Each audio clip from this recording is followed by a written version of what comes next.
and figure out what's going on in the economy or what's going on with the Federal Reserve System.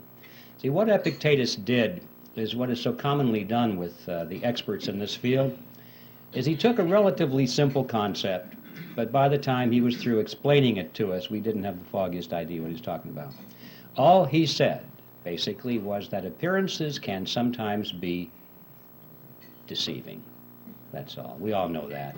But he had to break it down and broke it down, and we didn't understand what he's talking about.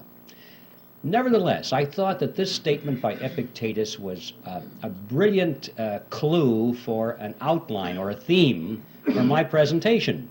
Because, you know, if there's anything in the world that is an appearance that is deceiving, it is the Federal Reserve System. And in particular, every day they're printing 125 billion. Every single day. And they're going to print more and more money, which means savers are losers, just as I predicted. Your money is going to be worthless in a few years.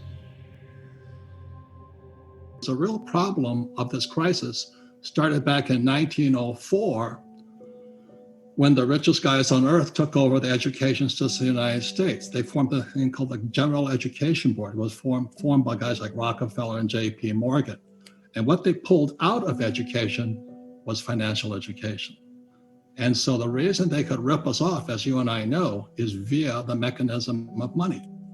And that's why I wrote Rich Dad, Poor Dad. It was a warning shot across the bow back in 1997. I said, wake up, something's coming down the road.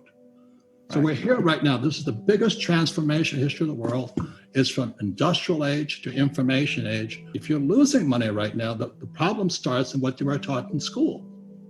Because they never taught you anything about money. They never taught you about a financial statement, like my rich dad did. They teach you that diploma is everything. It's a piece of toilet paper. BS. Once in a many years opportunity. Exists in the traditional sense.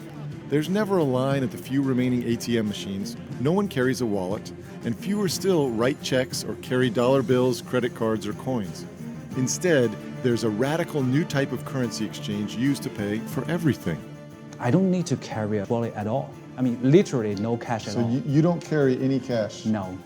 I can live like every day full. No credit cards? No.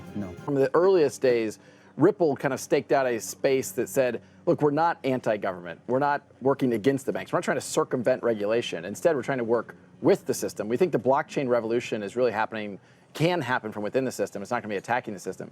So I think you're also right that there is a lot of correlation right now between the entire crypto digital asset market, and you're not seeing that differentiation.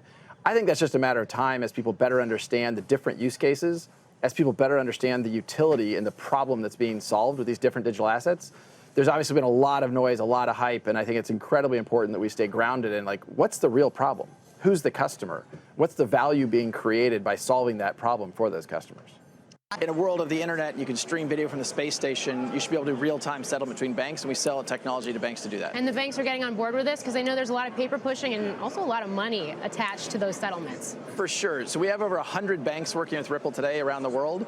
I think the vast majority of banks, like 99.9% of banks, actually are paying other banks, the kind of the global money center banks like JP Morgan or Citibank, to make those settlements. So a lot of the banks are very excited about democratizing how these global payments flow. There's a belief that, I mean, you could transform the global payment system over time, although then the alternative argument is you need a centralized, you can't have it decentralized, that it actually benefits from efficiencies. I would assume you come down in the latter. Yeah, I mean, for sure. I think anytime you can do something without that central counterparty, you're going to reduce friction, which is measured by time, cost, speed. So by removing that central counterparty and going direct from point to point, you can skip going from the Bank of David to the Bank of Morgan to the Bank of Mike. You just go directly to the Bank of Mike.